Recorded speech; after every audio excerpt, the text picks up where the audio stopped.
Every major economic collapse I have ever studied taught the same lesson, though the world insists on pretending otherwise. The people who built lasting wealth during those periods did not react to the crash, they prepared for it. That distinction is the whole game. Most people are handed a much more flattering story because it is easier to sell and easier to live with. They are told that crashes are random, that the future is too uncertain to plan around, that diversification is the only civilized response, and that trying to anticipate where value will emerge is a form of arrogance. That advice is not entirely wrong. It works reasonably well for the person who has no time, no interest, no capital flexibility, and no appetite for thinking in cycles. But it was never the operating manual of the people who turn one crisis into 2 generations of wealth. Those people do not wait for the market to break and then ask what happened. They watch what becomes scarce before the break. They watch what institutions accumulate before the headlines change. They watch which assets become more attractive as liquidity tightens, as valuations get silly, as debt builds, and as the broad public remains busy pretending that the current expansion is ordinary and durable. That is what I have always tried to do, not predict the exact day of a collapse. That is theater. I want to know where value will concentrate when confidence breaks, credit contracts, and desperate sellers need buyers more than buyers need courage, because that is when the best terms in finance appear, not in comfort, in forced transactions. And once you understand that, you stop seeing crashes as only destruction. You start seeing them as transfer mechanisms, not fair ones, not moral ones, but very real ones. Wealth moves from the overextended to the liquid, from the impatient to the patient, from the person who had to sell to the person who had prepared himself to buy. That is the pattern. It has shown up before the dot-com collapse. It showed up before the global financial crisis. It showed up before the pandemic shock. And it is showing up again now in ways the average investor either does not notice or dismisses as boring, because the preparatory assets often look unglamorous before they become useful. I have never trusted glamour very much in markets. Glamour is expensive. Preparation is usually plain. The first asset on the list is the one that almost nobody wants to respect until after the crisis reveals why it mattered. Short-duration government paper, treasury bills, cash equivalents, the instruments people mock when everything else is rising and everyone wants to feel intelligent by owning something dramatic. This is where serious wealth often begins positioning long before the public senses trouble. I have heard all the complaints for decades: too conservative, too much cash drag, too much missed upside. The old man has lost his nerve. That kind of talk appears at the top of nearly every cycle, because a person sitting on liquidity always looks foolish right before everybody else discovers the price of not having any. What people misunderstand is the function of cash in a pre-crash environment. They think cash is an investment competing for return. The wealthy do not think that way. They think of cash as conversion power. Cash is the only asset that can become every other asset at precisely the moment those other assets are falling apart in weaker hands. That is a very different role.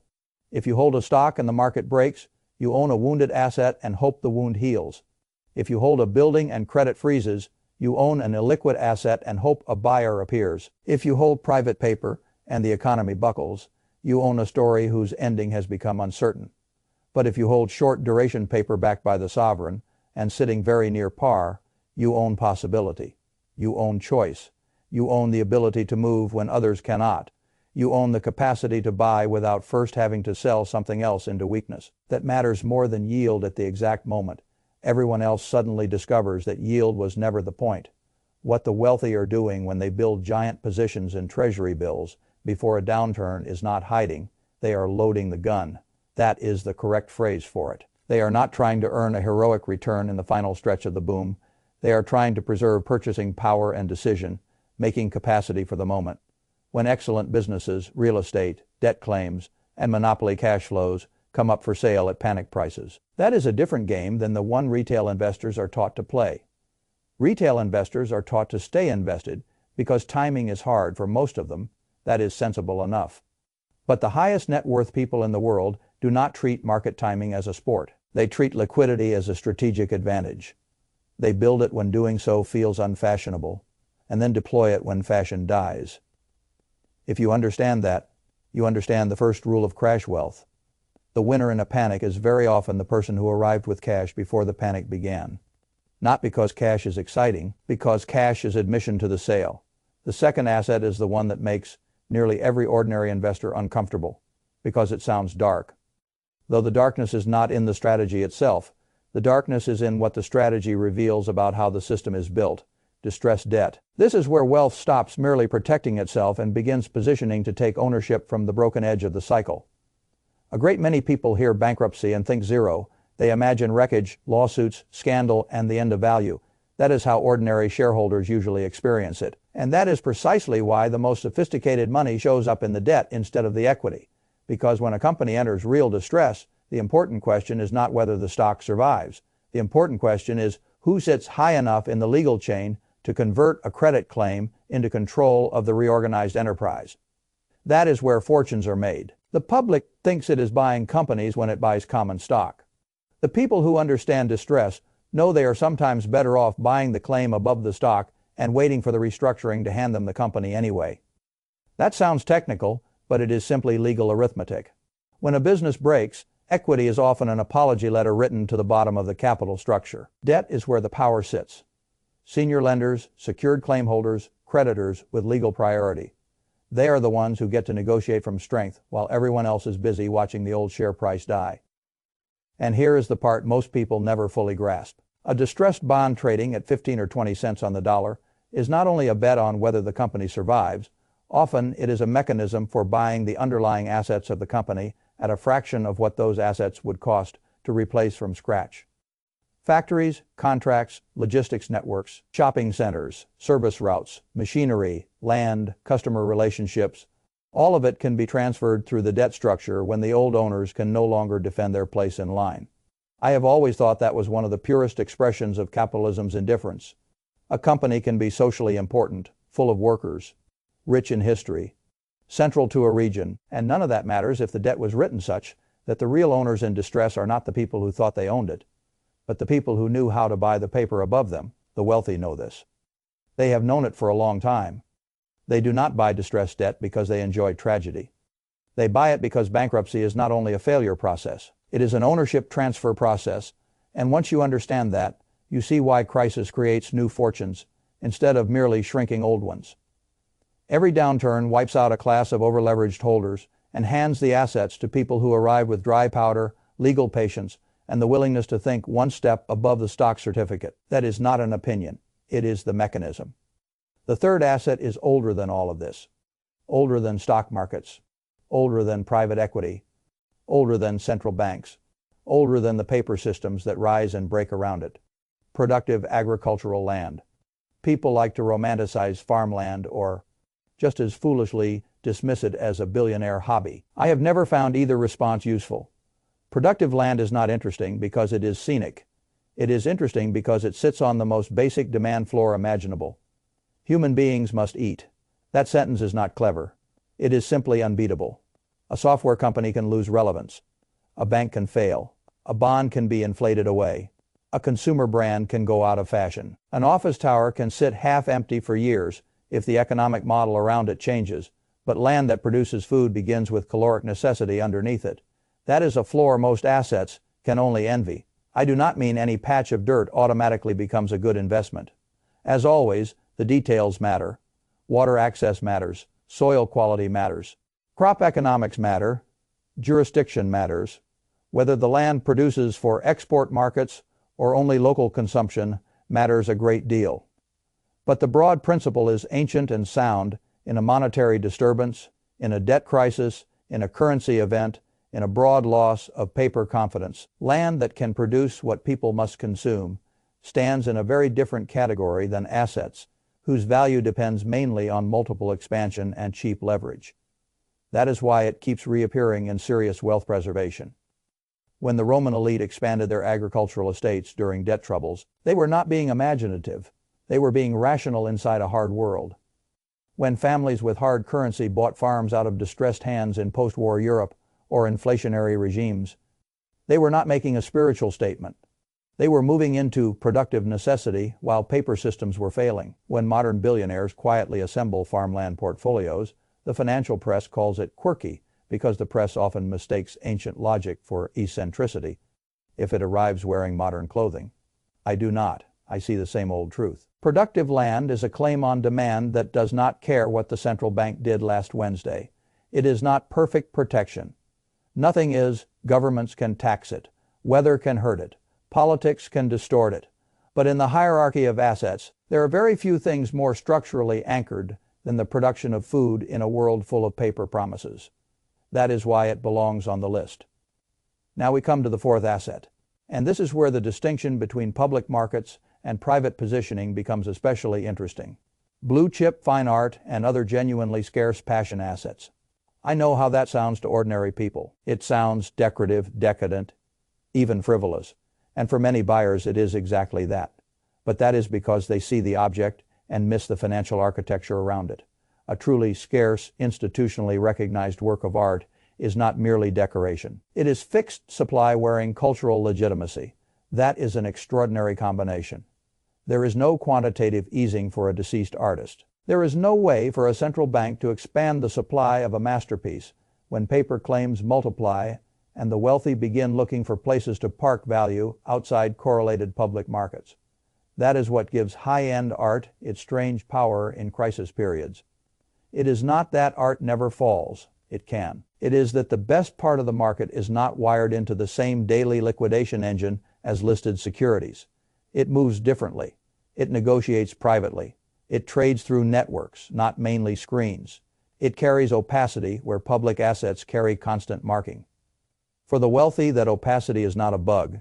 It is part of the feature set. They are not only buying beauty, they are buying scarcity that cannot be printed, benchmarked too cleanly, or liquidated by public mood in the same way a listed stock can. And here again, you see the pattern. The public thinks in terms of narratives, the wealthy think in terms of supply characteristics. If the supply is permanently fixed and the object is globally recognized, then it becomes one more refuge from a monetary order that can manufacture new claims against a diminishing pool of genuine scarcity. I do not say that to convince ordinary people to rush into art markets they do not understand. That would be foolish. Expertise matters here. Provenance matters. Segment matters. Authenticity matters. Liquidity is uneven. The point is broader than the vehicle. The point is that serious money keeps seeking forms of value that cannot be replicated by keystroke. That instinct is correct. And the same instinct drives the fifth asset. Though the fifth one is the most important because it is not merely defense. It is offense. It is the mechanism by which crises become fortune, building events rather than only survival tests, essential service monopoly businesses. This is the least glamorous category on the entire board, which is one reason it is so powerful. Glamour attracts competition and valuation excess. Essential monopolies attract predictable cash flow and persistent underappreciation. Think of what remains necessary when the economy shrinks. People still generate waste. They still need storage when downsizing or dislocation hits. They still need water infrastructure. They still need pest control. They still need funeral services. They still need medical waste handled.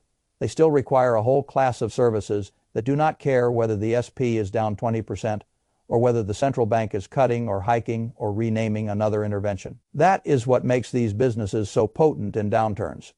Their demand is inelastic enough to survive the contraction. Their smaller competitors are often levered enough to fail in the contraction. And the acquirer with liquidity gets to buy routes, contracts, facilities, equipment, and local market share at distressed prices from operators who no longer have the balance sheet to remain independent. That is how a crisis becomes not just a sale, but a consolidation event.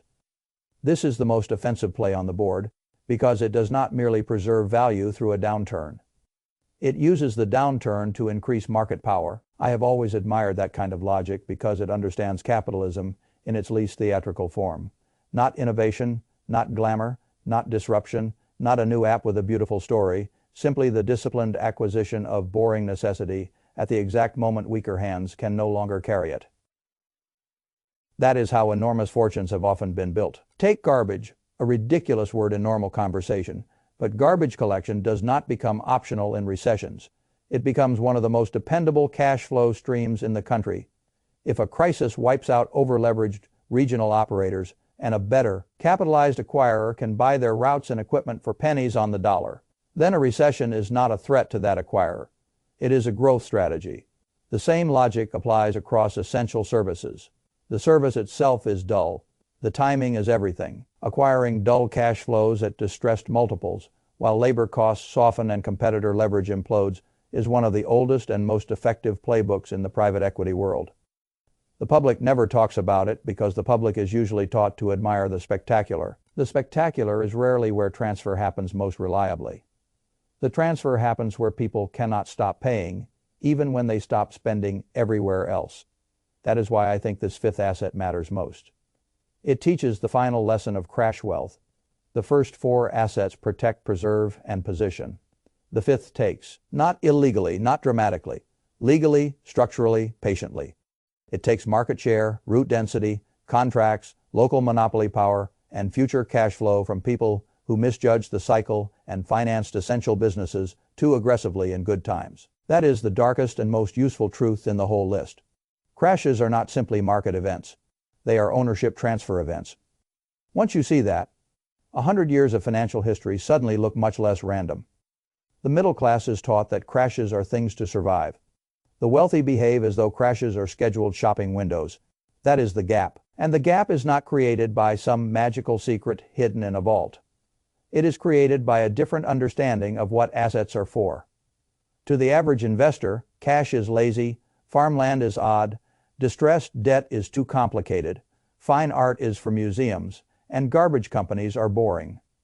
To the prepared investor, cash is ammunition, distressed debt is legal leverage, productive land is caloric necessity, scarce art is non-printable value, and essential service monopolies are permanent cash flow, purchased at the best terms the cycle will ever offer. That is the whole lesson, not just the assets, the logic. If the next crash has already begun casting its shadow forward into the present, you should ask yourself a question most people avoid, because they already suspect the answer. Do you want to be holding what everyone was told to hold, or do you want to be standing where the people building multi-generational wealth have always chosen to stand before the panic arrives? I know my answer. I would rather arrive early with boring power than late with fashionable opinions. I would rather own liquidity when others need it. I would rather own legal priority when equity is being wiped out. I would rather own productive necessity than decorative financial optimism. I would rather own scarcity that cannot be printed. And above all, I would rather own businesses people cannot stop using when the economy turns against them. That is the playbook. It is not glamorous. It is not democratic. It is not comforting. It is simply how wealth has been built through every major dislocation in modern history. The people who understand that will not react to the next crash. They will already be positioned for it. And those who are positioned correctly before the panic begins are almost always the ones history later calls lucky. They were not lucky. They were ready. There is one more thing I want to leave with you, because without it, people hear a list like this and reduce it to a shopping list. It is not a shopping list. It is a philosophy of standing in the right place before the weather changes. The average person treats a crash as an interruption in normal life. That is why he experiences it as something that happens to him. The prepared allocator treats a crash as the moment when years of hidden fragility are finally forced into the open. That is why he experiences it as a repricing event. Same event, different mental model, entirely different outcome. The wealthy are not always more insightful in the abstract. They are often simply less sentimental about what a cycle does. They know boom periods encourage the wrong kinds of ownership. They know leverage creates artificial confidence. They know valuations tell beautiful lies when credit is cheap. They know people mistake rising prices for durable value. And they know that when the music stops, assets do not all behave the same way. Some become ammunition. Some become claims on future control. Some become refuges from paper dilution. Some become machine, like cash flows in a weakening economy. That is why the preparation begins so early. Not because they know the exact month, because they recognize the shape. Once the shape appears, they stop optimizing for applause and start optimizing for position. That is a very hard thing for ordinary people to do, because ordinary people are surrounded by social pressure to keep playing the visible game. Bigger house, more exposure, more excitement, more risk disguised as confidence. The wealthy who survive multiple cycles eventually discover that visible success at the top of a cycle is often just a polite form of vulnerability. The man who looks underinvested in a boom may be the only man able to act in the bust. The woman holding boring paper while everyone else celebrates may be the only woman who can buy wonderful assets without begging a lender for mercy. That is the deeper meaning of this entire playbook. It is not just about what to own. It is about refusing to let the crowd define what preparedness looks like. Preparedness is boring when the world is drunk. Preparedness looks brilliant only after the hangover arrives. And that is why almost nobody has the temperament for it. They would rather feel smart now than be strong later. I have always preferred the opposite.